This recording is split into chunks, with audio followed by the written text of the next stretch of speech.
We've had this conversation before. Yeah, because you never listen. What is wrong with you? Whether you're married, dating, divorced, or feeling forever single, if you understand attachment and attachment logic, you will see why the relationship didn't work. The same argument, the same type of pattern, the same ending. There's a reason this keeps happening to you.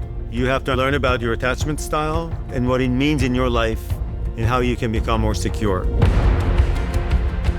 I'll teach you to spot patterns that shape every relationship you have. Relationships aren't meant to consume you. There's nothing more powerful than a secure bond.